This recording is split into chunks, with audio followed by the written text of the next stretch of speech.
All right, welcome to Modern Mondays here at Guardian Games in Portland, Oregon. This is Travis Cooper from Portland Paper, and I'm hanging out with Christopher Walmsley, and we're watching some Modern. It looks like we have Manfred Mueller on Bring to Light Scapeshift playing David Connachen on Mono Blue Tron. You have a favorite in this matchup, Chris? I think Mono Blue Tron might be favored just because of the counter magic that they play, backed up by the Sundering Titans that I typically see in Mono Blue Tron, which can very well interact with like a 4 to 5 color deck that's playing all of these basic land types. Yeah, I think it'll be interesting. Both decks are playing a card we don't see in Modern that often in terms of Remand, which can be very good against Tron. It can be okay against Scapeshift. And also we're going to have some Condensens on David's side. I feel like a lot of this is going to come down to a stack battle on one of the players resolving a big spell. Absolutely. I think that counter magic is going to be the key to both players getting to victory.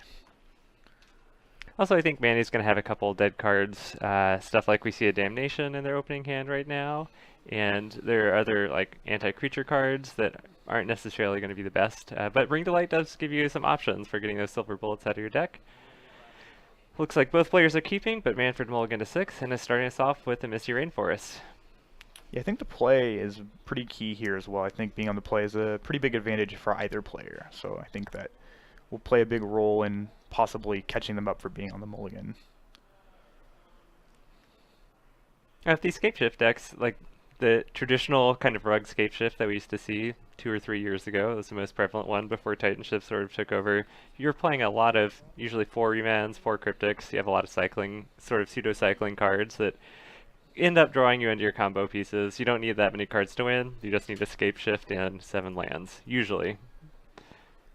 Yeah, the tutor package gives you a little more flexibility with being able to survive till you get to that critical mass of 7 lands in play, assuming that your opponent has fetched and maybe taken another point somewhere along the lines. That is going to be something with the Mono Blue Tron deck, how they're not playing fetch lands and they're not going to do damage to themselves with their mana base, usually, so that could be make Scapeshift have to take an extra turn unless they have a Lightning Bolt to get to that 21 points of damage. Yeah, I think that that's also very key. 8 lands instead of 7 is a big deal. Oh, we got a search for Azcanta on Manny's side, which is pretty strong start. It'll, like, if Manny's not going to be under pressure, you can just sit back and use this as a card advantage engine, filtering.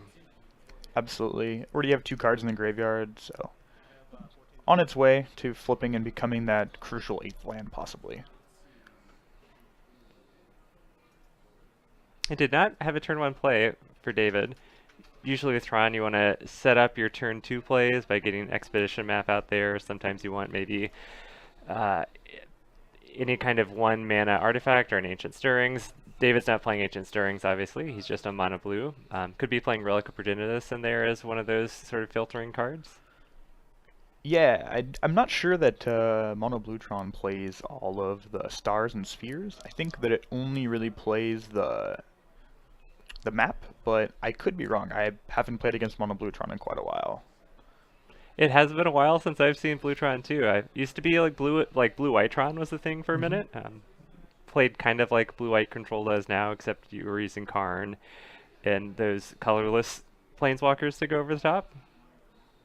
And we have a map with 2 mana up, so David's going to be able to activate that at the end of Manfred's turn. Crucially keeping the 2 mana up for the aforementioned Remand as well, something to be mindful of if you're Manfred for sure. Also, condescending a 3-drop or a 4-drop for 1 feels really good. Absolutely. Force Spike, when it is good, it is really good. Yeah, Force Spike plus Scry seems strong. Absolutely. Now, David at this point might not know what Manny's up to. I feel like this Bring to Light Scapeshift deck is something that hasn't really seen play on like prominent circuit like Open, SCG, GP in quite a while, at least in the top 8 or top 16. And with the mana base that Manny's playing right now, I'm thinking, is my opponent playing some strange like bug control deck or what's going on? Yeah, it's I definitely don't know what I would be thinking sitting across from Steam Vent's Overgrown Tomb. I would be very confused, I believe. And there's the trademark card of Bring to Light Scapeshift, which was kind of an upgrade to the traditional rug Scapeshift, where it allowed you to splash some better board wipes than Anger of the Gods. Yeah, actually a fun fact, when I first got back into playing Magic the Gathering after my hiatus, the first deck I built was Bring to Light Scapeshift, and you get to play a lot of cool cards. Part of the allure was being able to play basically anything you wanted, and not really having to be too wonky on the mana base just because you have this tutor that can get basically anything. Right, we had a tower that activated the powerful Tron lands. They now are fully powered, and that tapped for 3 mana to cast an Expedition map. That was popped. We got an Academy Ruins, so David's going to be able to just loop whatever artifacts that he can put in his graveyard. The main lock that this mono blue Tron list has is a Mindslaver lock with Academy Ruins, so you take all your opponent's turns. Yeah, it also was a nice value engine with a lot of their artifacts. I think they run, like I said, Sundering Titan. If you manage to kill it, they just can bring it back again. Even getting Expedition maps back is like a little bit of good value, just thinning out the deck every turn by searching out another value land and ramping up, and then eventually you can play a large Walking Ballista or get the lock mana assembled. Usually you don't want to have to actually kill a Sundering Titan. That never ends up working out the way you want it to. Yeah, definitely a feel-bad moment when you have to sack double the lands. Especially here, I think a Sundering Titan would actually kill all of the lands in play for Manny. And also it's a leave the battlefield ability, not a dies ability, so you can't even bounce it. Oh, we got to Bring to Light on 5. Be interesting to see here whether David actually has the counterspell or has just been representing it. I'm betting they have it, but they might be thinking, oh, what do you got for 5? Oh, Supreme Will. Nice altar on that one. Yeah, that acts as a counterspell, an impulse as well, so a versatile card. And if Tron is going to have their lands powered up, it almost is like at the same mana cost as a remand, because the blue is what matters in that. And we have David casting a Wormcoil Engine. So that life gain could slow things down here. Absolutely. The nice thing about the Scapeshift decks, though, is 8 is not just barely 20. I think it's 36 damage if you get the 8th land into play and you resolve the Scapeshift. So something to be mindful of. If they get above that, then we're into the 9 land territory, which is not going to be very good when you're racing a 6/6 lifelink. Looks like Manny does have a Damnation that they've been holding on to for a while. It's not the best play, but perhaps you try to bait out a counterspell from your opponent, or if Manny's holding on to a counterspell, maybe doesn't really care about one hit with the Wormcoil. I think they might be able to absorb one hit, but it might be tough after the one hit to be able to race. I think the other card I see is Fatal Push. Not gonna line up super well against 6/6 for 6. Also, I'm just seeing one source of black on Manny's side here too. Yeah, I'm not sure what that expedition that is kind of... It's hard to tell those apart. They all look pretty similar. A Thirst for Knowledge on David's side. Be interesting to see what gets discarded here. I'm guessing an artifact.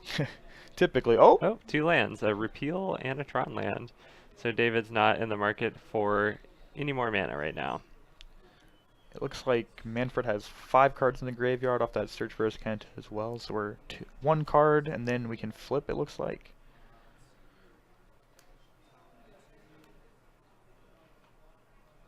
Usually the mono blue Tron deck is a little bit slower at assembling Tron, and David was able to do that pretty quickly in this game, and it's snowballing right now. Ooh. A Ballista for 5, which Manny's sitting at 5, that is going to be an issue. Yeah, this is it's interesting with that Fatal Push how the timing works here as well.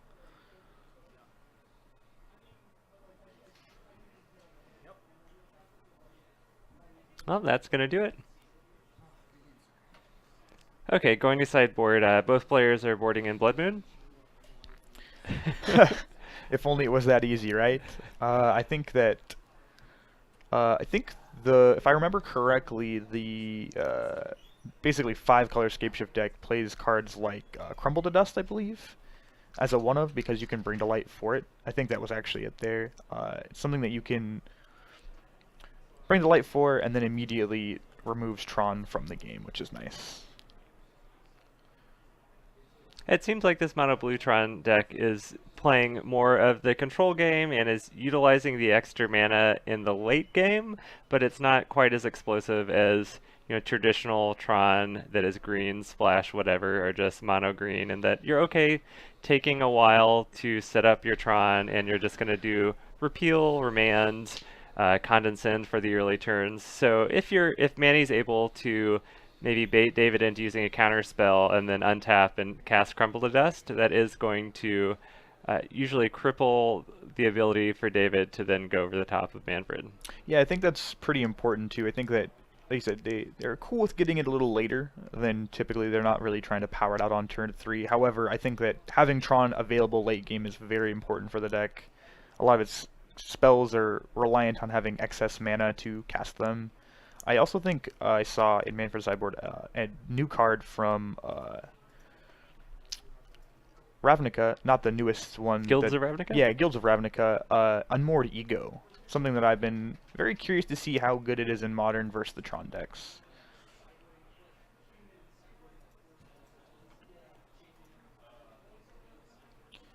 Yeah, it's templated like these new cards that, unlike Surgical Extraction, where you can kind of just, if you get lucky and your opponent has 2 or 3 copies in their hand, you just get to make them discard them. This one replaces those cards, but can get rid of the Tron lands forever, which is a pretty big deal, I think.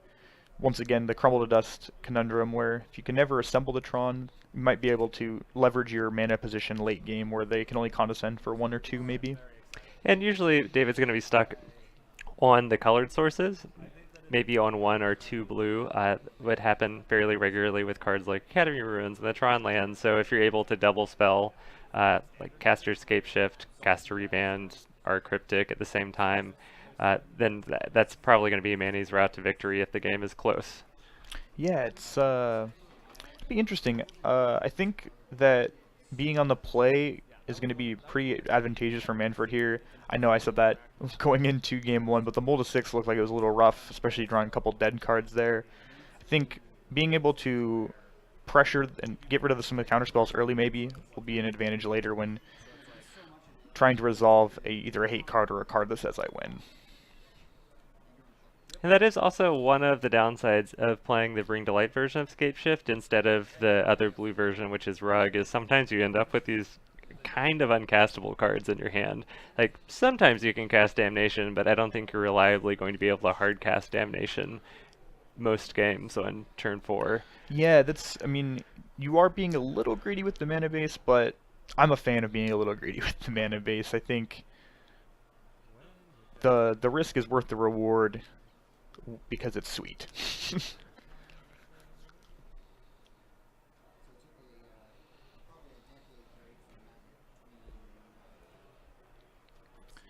Shuffles up. It looks like David is also going down to 6 cards here, so at least we'll be on an even footing as far as card advantage.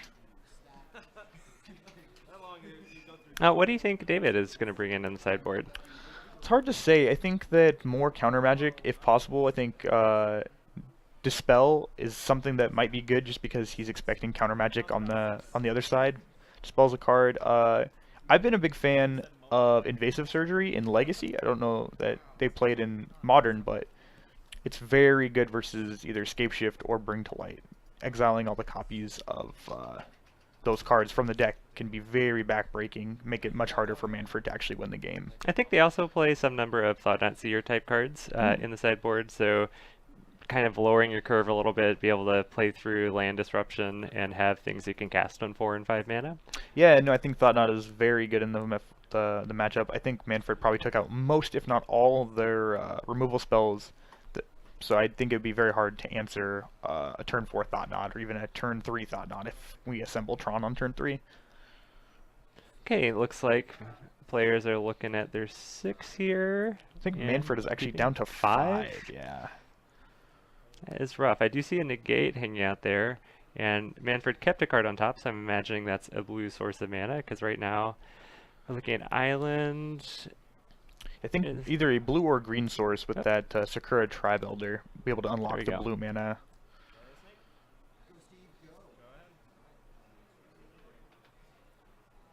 one of the many famous Steves in Magic. There are quite a few Stevens that I would consider to be Magic famous. All right, did not sack the It's Tri-Builder. an interesting thing. I think he might be trying to get his opponent down to 18, making that crucial down to only 7 lands. Also, perhaps Manfred was just playing some small odds and hoping to naturally draw a land instead of sacking the Tri-Builder to thin out his deck of lands. So It's also something to take into account for sure. I've definitely been on the end of keeping a one-lander with a fetch and being like, do I fetch or do I wait? Small percentage points, but sometimes it can make all the difference.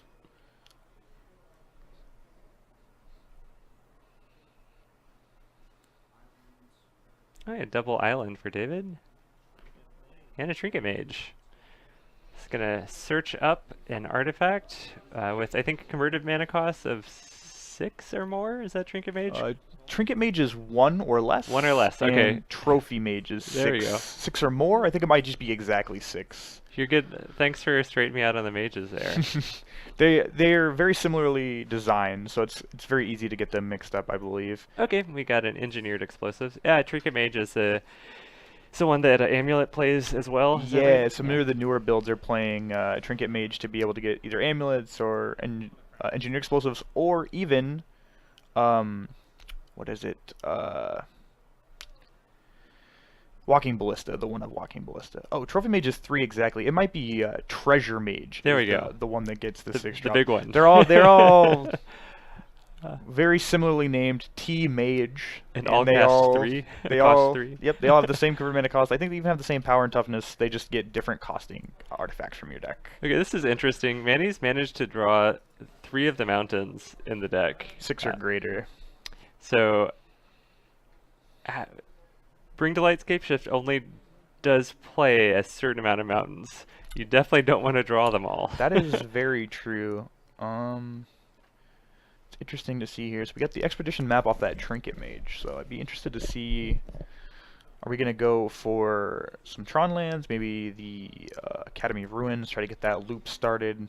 I think I might, if I'm Manfred, I might try to, if I have a spell that I want to cast next turn, I might try to counter this expedition map, even though that might, negate might get remanded. Because then you prevent David from using it. It's interesting to see a remand. I mean, I guess with only 2 lands in play, they have to have another land to be able to play and crack the map. So now we just get stuck. Oh, okay. Also makes them take down the 2 mana to have a counterspell up. And David is not going to take down those 2 mana, so definitely either bluffing and wanting to telegraph that they have a counterspell. This is interesting here. It looks like Manfred drew the Unmoored Ego and is currently thinking about maybe getting a Swamp, being able to cast that Unmoored Ego, but only has 1 blue source, can't back it up with that negate in hand. Oh, that Breeding Pool picked up for the turn. Yeah, looks like that would have worked out if we had I guess we fetch, we shuffle, but hope to draw the blue source. Okay, looks like chat's curious what round it is. We are in round number 1. We've got 4 rounds of Magic here, and we usually, if we finish a match, we'll go find another one, so sometimes we'll show 2 up to 3 matches in 1 round. We're still a long ways off from Tron here for David. Yeah, it's interesting here if we save the negate for getting the Unmoored Ego to resolve, or if we wanted to counter that map. I think it's pretty close, actually. Keeping them from assembling lands, especially when they played a Telerio S, is pretty appealing. And David's going to be on perhaps 6 lands next turn as well. Yeah, no Tron in sight, but it looks like a Worm Coil still might be in the cards here. Oh, we got the Swamp. I think what we're going to see here is Manfred untap, maybe go for the Unmoored Ego with negate backup, getting that mine out of the deck, making it so we can never assemble Tron on the other side, which could be pretty relevant, I believe.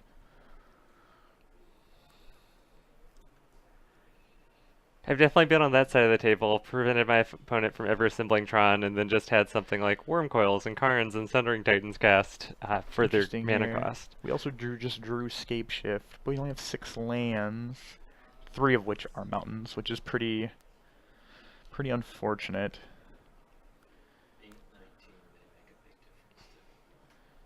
Yeah, so also just now noticing that David is still at 19, that Trinket Mage stemming the bleeding, still needing to get that crucial 8th land, unfortunately. So we have Unmoored Ego being cast here.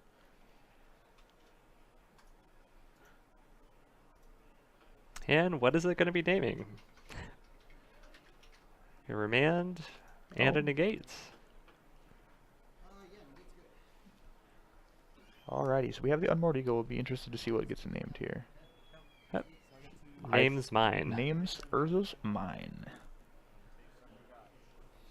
Looks like we have a Spell Pierce, another blue card, and a couple blue cards hanging out in David's Looks like hand. there's a map, Spell Pierce, Snapcaster Mage. Ooh. It's interesting. I haven't actually seen a Snapcaster Mage, and it looks like that there's a Worm Coil engine and some other unknown blue card. I've seen in the Mono Blue Tron list of the past a 1 or 2 of a Snapcaster Mage just to add a little bit of late game action, especially when you have a bunch of mana that you can use. David on the I'm gonna have all my Tron lands have different artworks and confuse my opponent game plan. Oh man, that is quite the tilt on my side as an opponent. I hate not knowing which one is which. Looks like we may even have some foreign languages down there too. Yeah, just for the extra gotcha factor. Alrighty, so we're at 5 lands. It looks like we have that Worm Coil. Hoping to draw a land here and slam that into play, it looks like. Oh, probably David was hoping to play the map, crack it, and then get a Tron land next turn, and then I think that would be... Yeah, that's probably the line we're looking for, but if we can top deck a land here and get that Worm Coil into play, I think it's going to be a very big game.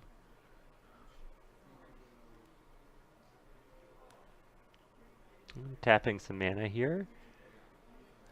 And just going to play map to allow David to cast the Worm Coil next turn. Yeah, it looks like we didn't draw the land, so we're just trying to open our options for next turn. I'd be interested to see what land we get here, but I would, yeah, bet that it was Academy Ruins. Even though David's not able to assemble Tron, having that Academy Ruins and the ability to just recur artifacts, if Manny can't close out this game in the next couple turns, is going to be a big problem. Yeah, I mean, even the small value of returning map over and over is pretty good. Thinning out that deck, getting some value lands into play. It's never going to be something that's frowned upon. And you're going to have the inevitability of casting your Sundering Titan with, just natural mana. Absolutely. Well, it looks like Manny picked up an island, has an island hanging out in hand, so we're at land count 7. Critical 1 point of life, looking like it might be a big deal, as well as the 3 mountains. It'd be interesting to see what we do here with our Scapeshift.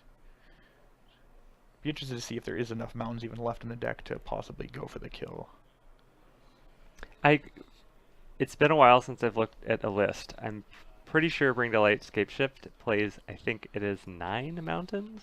Yeah, I think it's somewhere in that range. There's typically some number of steam vents, some number of stomping grounds. I don't know that it plays any other dual lands that are mountains, but definitely some number of basics as well.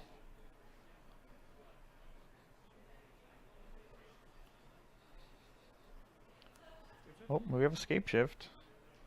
It looks like we just looked up a list and we have 10 mountains. 10 mountains, so that should be plenty here.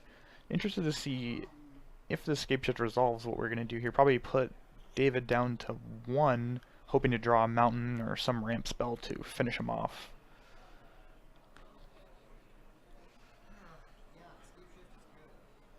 Yeah, that Spell Pierce looking a little silly against 3 open mana. Now this is an interesting situation where usually if I'm casting Scapeshift like this, I want to tap all my lands and add mana to my mana pool, because once David says Scapeshift resolves, you don't have the ability to add that mana to your mana pool. So if you have something you want to cast, or even to just bluff that interaction. So Manny's going to go find 7 lands. Some number are going to be a Valakut. Typically 1 Valakut here, and then 6 mountain variants, but that is also going to cut us off of a few colors here. I don't think that we play a Blood Crypt. I could be wrong. It'd be interesting to see what we get here. Looks like 2 Steam Vents and a Stomping Ground so far. Another Steam Vents, maybe? Cinderglade, I think that one is. Cinderglade. Expedition Cinderglade. Yeah, these expeditions are hard to tell apart on cover. Yeah, you get a little bit of glare there. You're like, what is that shiny foil card? They all look like Hedrons. Yeah, even without even as an opponent, sometimes I'm like, what lands are in play? Can we establish what's in play, please? That's some mix of Stomping Grounds, Steam Vents, and that Cinderglade there.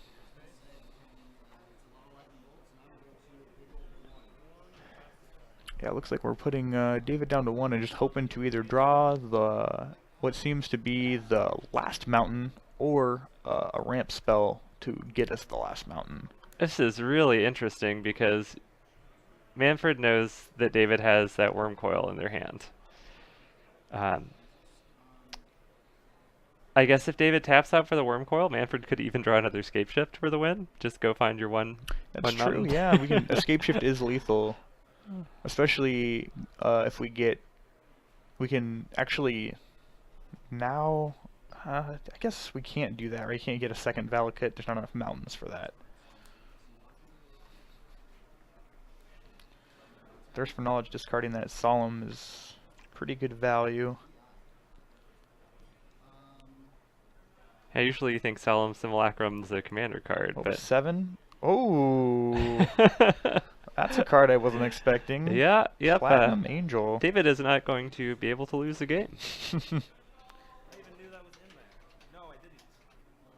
When I looked, I might have seen it. Manfred maybe wasn't expecting that, but I also did get a chance to look at David's deck. Looks like they drew the Bring to Light as well, which would have been lethal without that that angel. Oh, that's awkward.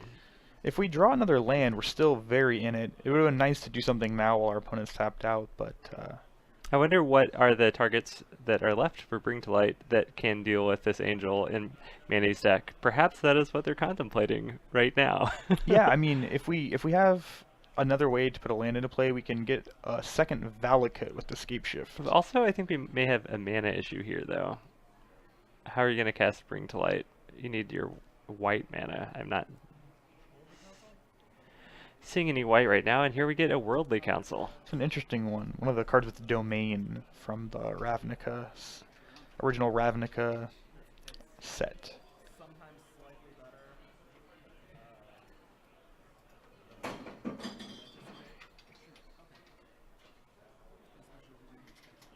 See a Search for Escanta, some lands up there. Interesting. We found a land, which I believe we can take with the Worldly Council. Hard to know exactly what's gonna do it here.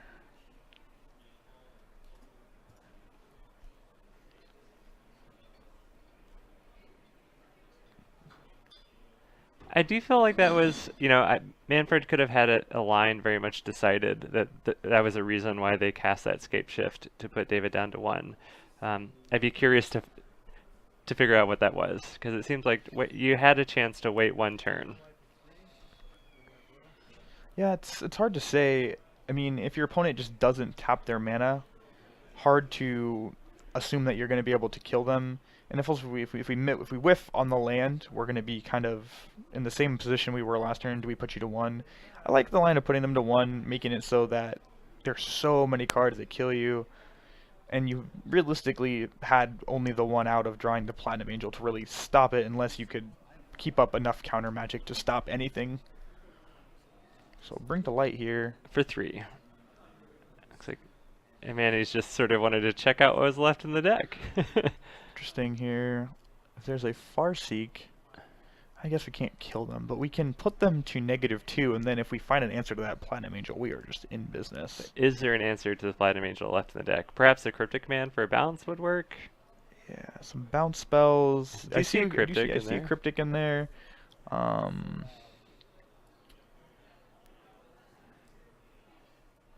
We do have the requisite blue mana, it looks like. There's going to be about a 1-turn window for doing that as well, because Looks like there's a Jace as well. yeah, I imagine that David's going to be playing that Worm Coil next turn. Yeah, it'll be interesting. We have to get them dead very quickly. I think what I would do here is I would want to possibly get a Farseek, get that last mountain out of the deck, put our opponent to -2, hope that they tap out for Worm Coil, and that we can draw either Jace or Cryptic Command to then bounce the Platinum Angel, winning the game. I think that's realistically our best out in this scenario, but I also don't have access to the deck list, don't know what the toolbox is really full of here. If you're able to get an extra land type, then you'd also leave another Bring to Light as an out as well. Yeah. Interesting. It's interesting too, now that we have an attacker, if they attack with Trinket Mage and we attack, we have this weird out where they block, we just let it happen, then we fetch and kill the angel, leaving them still at 1, which is like a very good spot for us. Maybe using your last mountain to do that, though. It's true. You could always perhaps... I see most wins from here involving Cryptic, of like bouncing your own mountain. Yeah, and I do think recasting that it. Cryptic Command is a very, very good draw. I think Jace is also very good in this spot, but Cryptic Command being, I think, the actual ideal draw. Forcing the one on the Platinum Angel alters the scales a little bit. Just very slightly. Interesting here. Oh, sending in the Platinum Angel definitely is not playing into the block bolt plan there. Taking Manny down to 10 life. It's interesting to see if he'll cast the Worm Coil. Yeah. Oh, Mindslaver. Gonna get a Mindslaver. Interesting. So Spell Pierce up, but Spell Pierce doesn't really answer any of the cards that Manny might be hoping to draw here.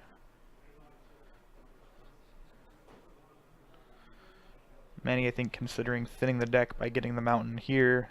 Yeah, Manny says they have one draw step, but not quite. I don't think David is going to have enough mana anytime soon to be activating Mindslaver and then casting activating again. Well, I think that Mindslaver is just lethal with the creatures that are in play.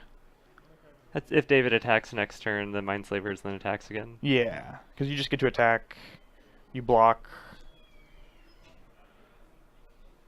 Yeah, it's interesting. Interesting that we're shooting the... Yeah, I mean, I guess we have lethal with the attack. That's still fine. We want to get the blocker out of the way. Probably gives Manny another turn then too, because It's true. the I think Angels, that buys you more yep. time. That is really solid play on Manny's side there. Cryptic Oh, Command. what is it? It looked like maybe a fetch land. Down to 0. You don't win many games at 0, but it looks like David is putting themselves in the position to do that. Be interested to know what Manny drew here. I'm betting it's a fetch land. Yeah, with the posturing that's going on, it doesn't seem that it's a spell, but... Perhaps they're thinking if they should even play the fetch land right now, because at least then if David Mindslavers them, they can fetch for something that is not a shock, but then it's Manny's still dead with the 2 attacks of Platinum Angel if they fetch. In its heart lies the secret of immortality. Up there is that Misty Rainforest. Yeah, I think that's the game. Yep. Just with the... So we get to attack Mindslaver our opponent.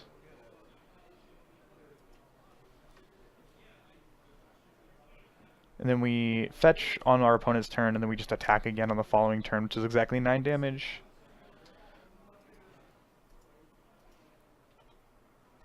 Yeah, now being at 8, I think that is just the game. Attack, Mindslaver, attack.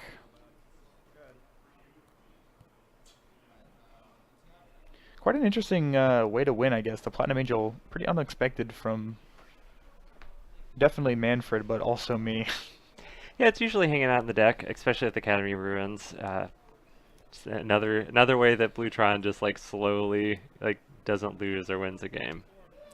Well, at least we get to see what Manny's top deck would be for perhaps the ultimate rub-ins if it's a Cryptic, or Valak wouldn't have done it anyways, so.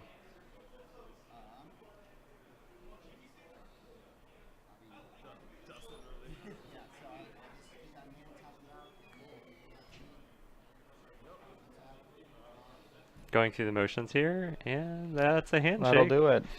Mono Blue Tron is able to have their ability to activate Tron lands disrupted, but still win. Yeah, I don't know how I would feel from Manfred's position, whether I'd feel that it's a favorable matchup or 50-50. It's hard to say. Blue-Tron being such a weird fringe deck, hard to know what your matchup is really like. You don't get to play test very much against it. I do think that Manny mulled to 5 both of those games, and we didn't see a Cryptic, or we saw one remand on an Expedition map, but we didn't really see the controlling side of the Bring Delight deck at all. Which I think you need at least 1 or 2 of those cards to end up winning a game like this. Interesting that the Mono Blue Tron player brought in Spellskite. Spellskite is fine. I think you're in a weird spot where they're going to be they're going to have to get 8 lands anyways. It's hard to really get you to 18, so Spellskite's not going to defend you against the 8 land Scapeshift. Being so much damage, they're only reducing it by 1 every trigger. I don't think that's enough.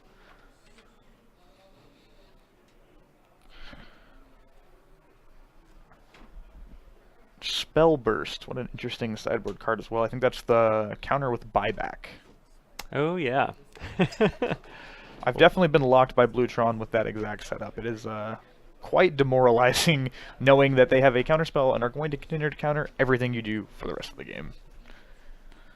It looks like we have some other big Eldrazi's hanging out there. That's a Kozilek. So David just, I think the Mono Blue Tron is like the Nick Fit sort of the Tron world, in that you get to play these like kind of ridiculous cards that aren't really in any other deck, but are just like huge and powerful and really fun to play. We're like, I want to blow up all my opponent's lands, or I'd like to draw 5 cards right now. I definitely agree that it is Nick Fit-like. However, as a Nick Fit player, I don't like to be associated with Tron players.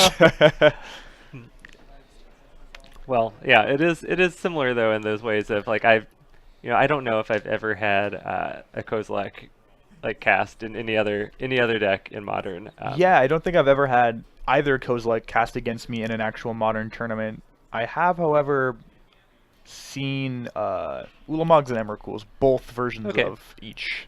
Yeah. There's a very cool energy deck in Modern that was playing Through the Breach and Ulamog the Infinite Gyre, which was interesting. Okay, I like it. Yeah, usually when I play against these Mono Blue Tron deck, I tend to play control strategies and lose by a Sundering Titan, because once that Path to Exile doesn't even do it, usually against traditional Tron, you're like, oh, Path to Wormcoil, but Sundering Titan, like once it's there, like you're going back maybe 6 lands by the time you deal with it. Yeah, absolutely. I think Manfred was pretty lucky to dodge any kind of Sundering Titan. I think the turn that we played the Angel, if we had slammed a Sundering Titan, we were also just kind of dead. Being able to destroy upwards of 3 lands from the opponent's side, it just seems pretty good. Speaking of artifacts, there was some news that happened today. Yeah, the ban restriction announcement made plenty of happy people and plenty of sad people as well. I think even some of the deck's biggest proponents were pretty prepared for KCI to get the axe, though. Yeah, Matt Nass put out a video on YouTube and Channel Fireball a couple days ago, and Matt Nass, one of the most successful players of the archetype, was basically saying that it should be banned. And I feel like some of the big winners might be just traditional affinity, even hardened skills, just a little bit less stony silences probably floating around in people's sideboards now. Yeah, I think there's quite a few winners. I don't really see, I mean, other than KCI itself, any real losers from that deck not being around. I don't think any other decks really get worse. I think that you will see a lot more. You'll see Lantern maybe make a return. A lot of KCI players now have the base for that deck, Okay. as well as I think that was a bad matchup for Lantern because they could just Pyrite Spellbomb you, and it didn't really matter if you could attack them. Yeah, anytime via- you're drawing a lot of cards, Lantern is going to have trouble with that because they want to control the top of your library. Exactly. I think that's a pretty big deal. I also think that Tron gets a little bit better. I don't think that KCI was a real great matchup for that deck, and so another Ancient Stirrings deck that is made better by the banning of another Ancient Stirrings deck. Yeah, I think overall the format just has one degenerate thing that's taken out of it, so that then sideboards are a little bit freed up to have a couple matchups that you really want to hose instead of being spread out over like KCI and dealing with your artifacts, and then Sai post board, and then now we have to deal with graveyards, and just you're able to streamline your sideboards a little bit more in Modern now, which is generally good for the format. Absolutely. I think the Is It Phoenix deck sideboard was kind of stretched very thin with trying to compete with that deck. Now that you get to free up maybe 2 to 3 slots even, you get to be a little bit better against the field. I think you'll see that deck put up some pretty good results in the upcoming Modern tournaments. I think Phoenix is probably the deck to beat right now. It has the ability to be explosive. It can grind with Crackling Drake and Ral Planeswalkers. It's hard to hate out with Graveyard Hate because you have the Crackling Drake, and even Thing in the Ice doesn't really care about the graveyard. Yep. The deck is pretty resilient. Hard to have a single card or even a group of cards that just beat the deck. Yeah, I think level 0 is definitely going to be the Is It Phoenix deck. I think Amulet Titan gets a little bit better.